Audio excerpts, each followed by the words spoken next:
chuan zai tur kan som vele nga langa leng hermoi tin bung hi za paruk point panga chau ania Toyota motor te lobel chiang turin kan som che uni ti chuan hei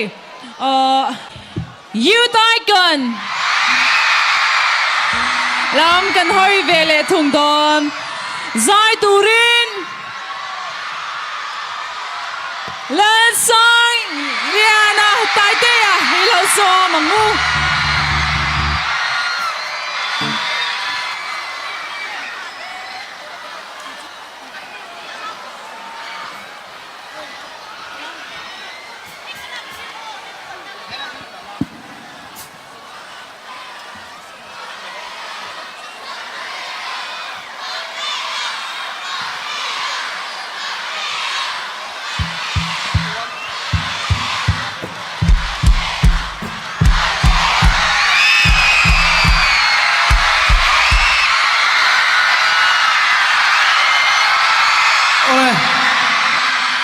Isa fa in CHAPCHÁR ku chi bai vek ule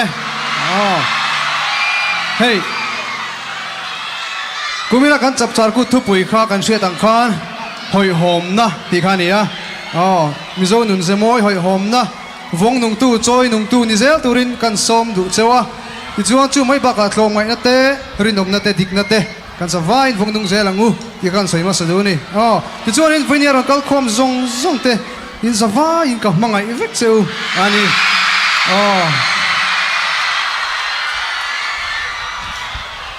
chuvangin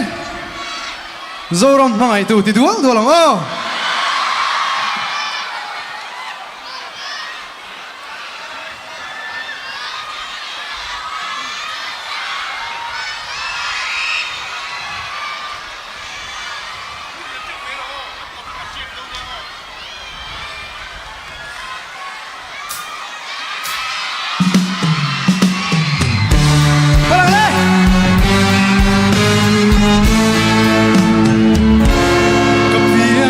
Zoram hua Kam tin chua na kat kiri Chor pial run ia kan choi Inun zia re amoi chui Ma se chang le thar dun Amoi lo di nan se Zorun na thang to mem ni Matiang son sai relobi Nang fano Zoram Hmangaihtu bi huai soi lebu Kan korvai sakra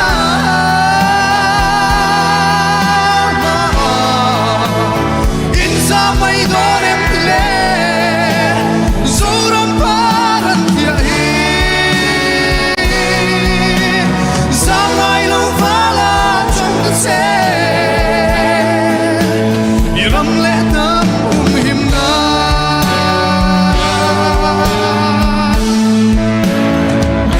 Kan lang ram moya hia Mel madora lo liari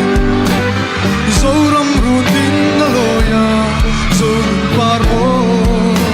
at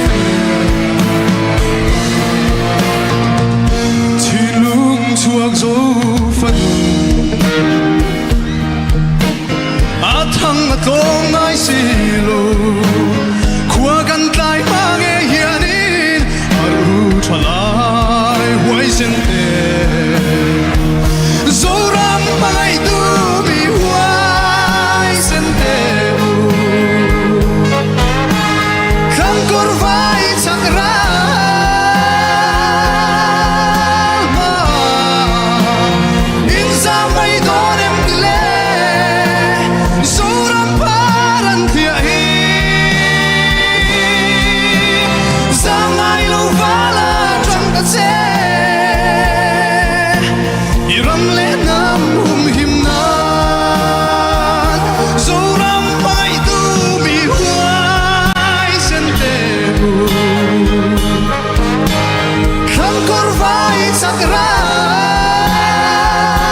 te a kan lo me kan musician te lo la kal son lo se